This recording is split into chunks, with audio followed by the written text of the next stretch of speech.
Olá, está começando mais um Direito e Dinheiro. E hoje eu vou começar com uma pergunta. Você está endividado? Você tem medo de atender o telefone?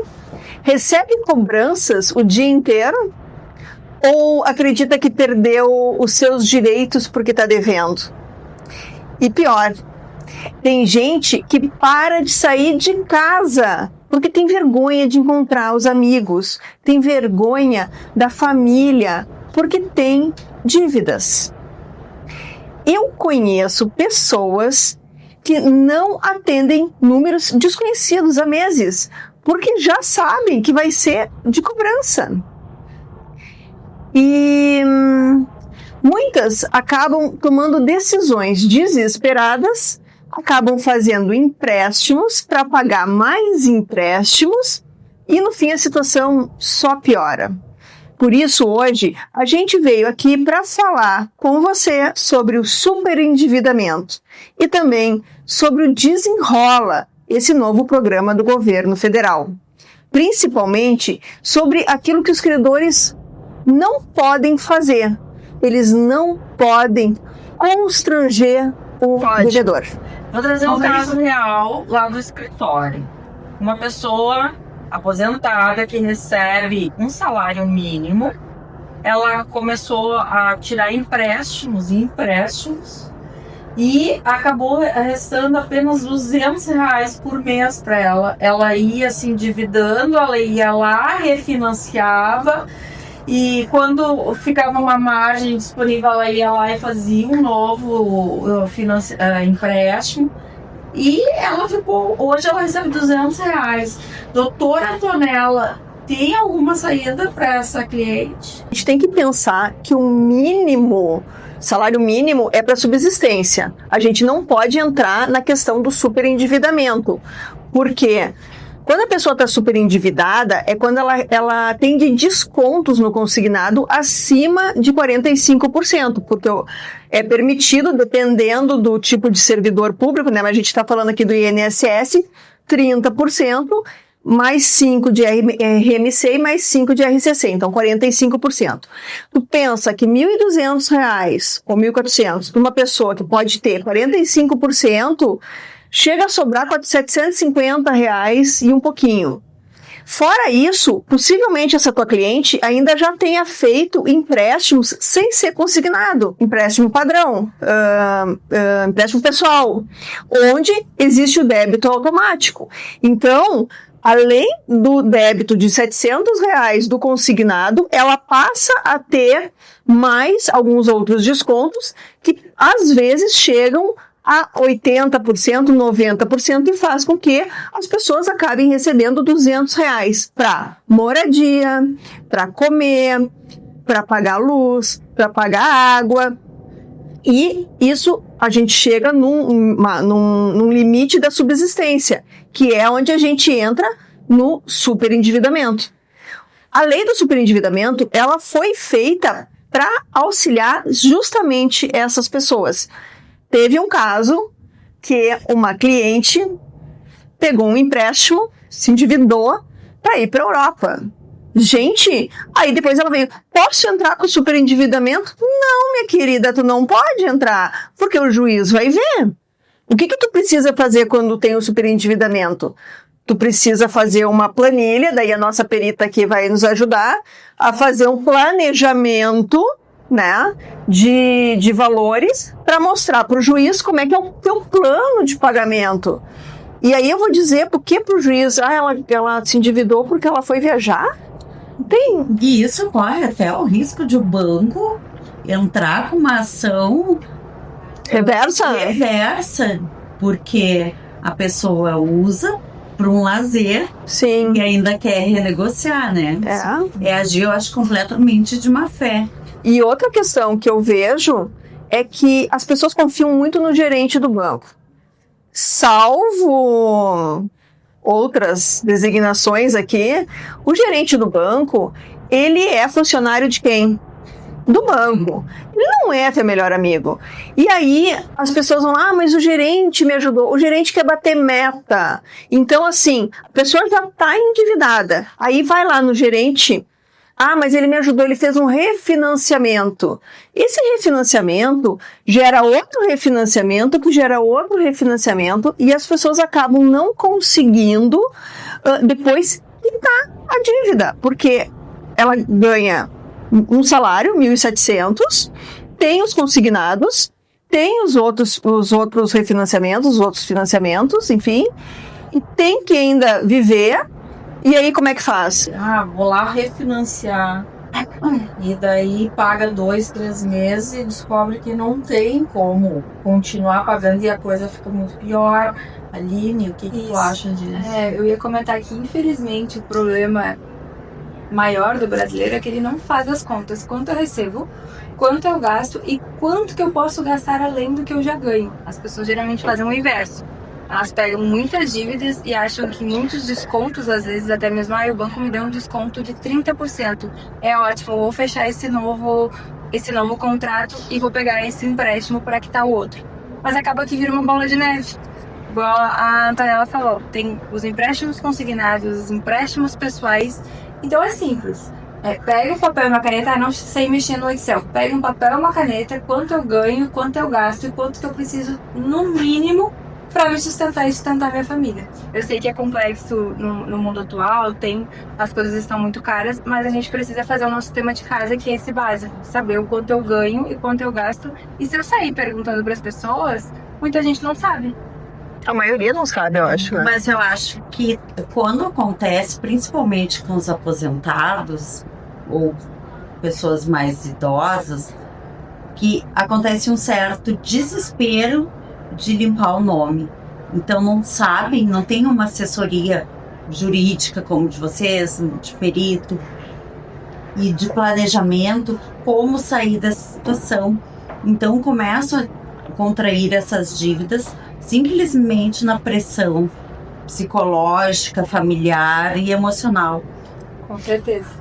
E a gente vê também, que vocês já devem ter visto no escritório, aquele pessoal que faz um empréstimo, aí o banco, antes de se aposentar, né? Tu nem liberou a carta de concessão lá. Eles já estão sabendo que eles vai sair antes do advogado, antes da própria pessoa, né? Já está sabendo porque eles já estão oferecendo um empréstimo.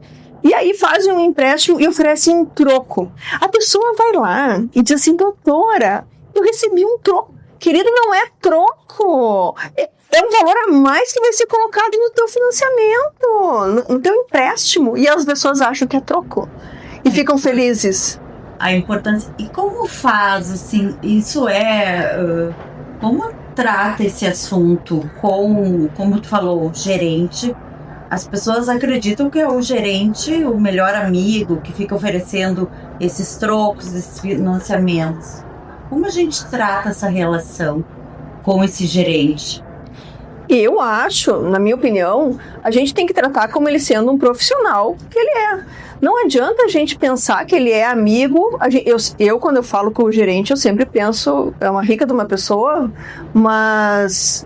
ele não é meu amigo, ele está trabalhando para o banco. Então, tudo que ele está me oferecendo é em benefício do banco, é em benefício dele próprio.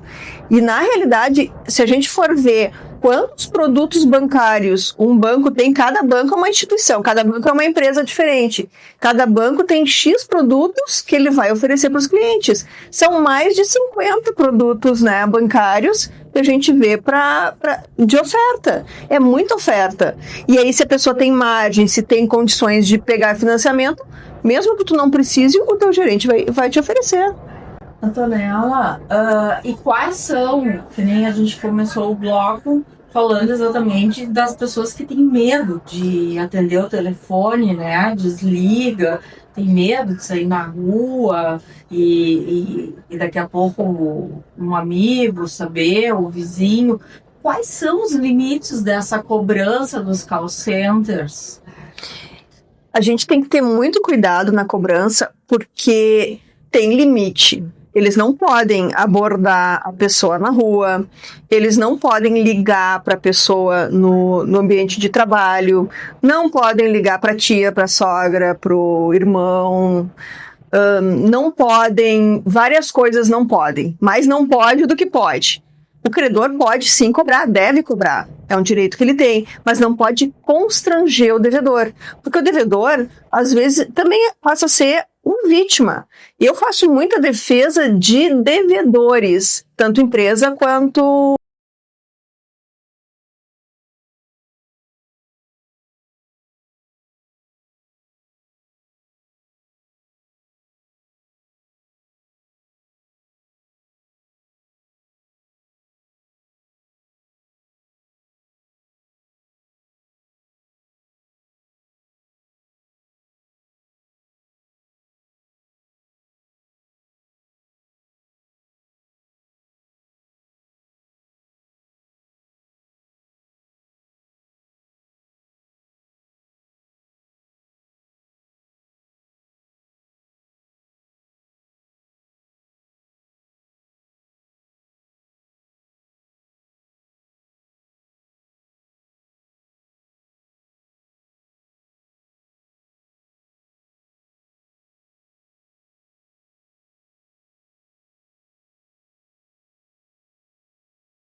Como isso se torna um pânico, se torna algo tão agressivo, tão perturbador, que as pessoas começam a buscar dispositivos para se blindarem por conta da pressão das cobranças.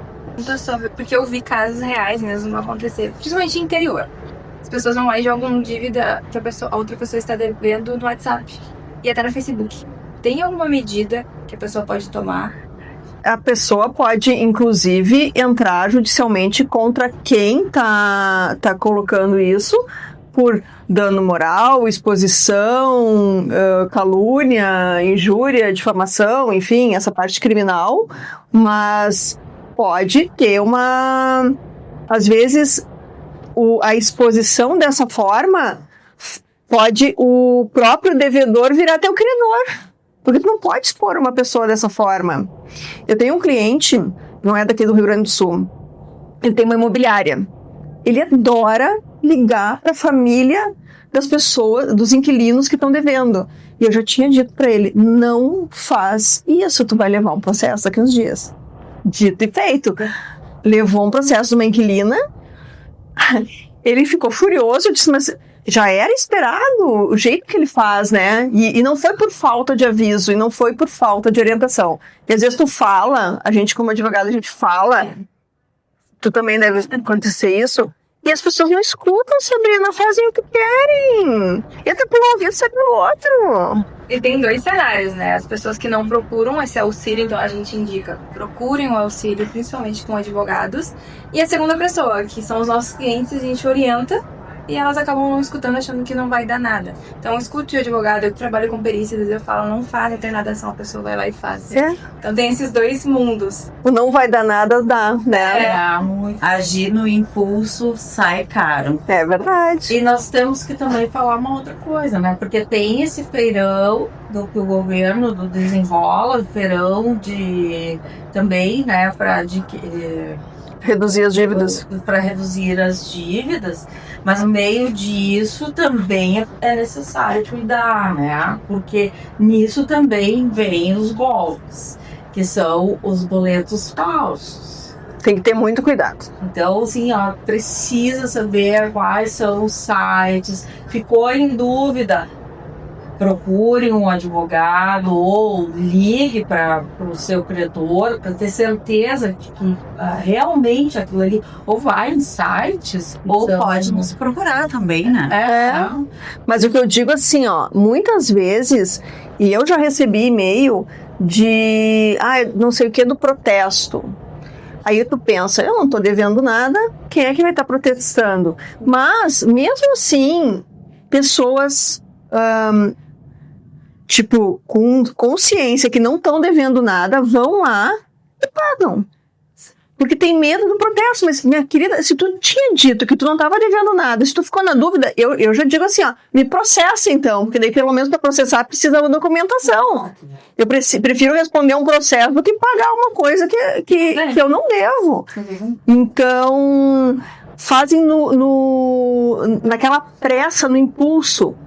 Eu sou sempre, todo fim de semana, meus clientes recebem mensagem que a doutora Antonella está no fórum, que não pode receber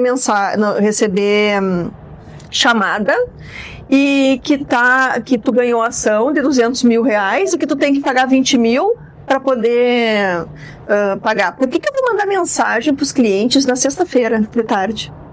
É sempre sexta para sábado. E sempre as custas. Sempre custa, sempre algum alvará, alguma coisa. A gente passa o fim de semana, às vezes, respondendo mensagem dos clientes, pros clientes, e tem gente que cai, gente. Fim de semana, eu não vou mandar mensagem para cliente cobrando. Claro que se eu cobro meus honorários é uma coisa. Agora, eu dizer que é um lá do tribunal, e aí eles fazem toda uma e aí tu olha. Então não faz, diz não, então eu vou acertar com ela na segunda-feira. E eles querem fazer rápido, né? E geralmente o protesto é o que vai impedir uma empresa, um empresário de fazer outras negociações. Então eu acredito que eles usam o argumento do golpe do protesto, porque ele é um impeditivo legal para algumas coisas, não é? Sim, ele é. Então isso às vezes assusta. Mas para depois tu conseguir pegar esse dinheiro de volta, é complicado.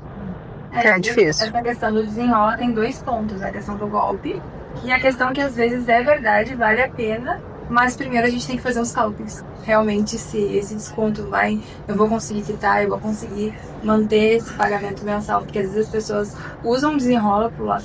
Eu tenho um grande desconto, mas acaba se endividando ainda mais e tirando empréstimos em outros lugares para pagar o desenrola. Então é um assunto muito complexo também. Eu vi a propaganda, é muito bonita do desenrola, mas, por exemplo, o Banrisul, esses dias liguei lá para atender um cliente, estava com uma dívida de uns 80 mil. Não, as nossas dívidas é só até 15 mil. Então, tu não faz parte do programa do Desenrola. Outros bancos, é só à vista. Então, eu vou lá no banco X para pegar o empréstimo, para pagar o banco Y. Não faz isso. Fica devendo para aquele ali, então vamos negociar. Sempre tem a janela para negociação. Hoje não é o dia da negociação?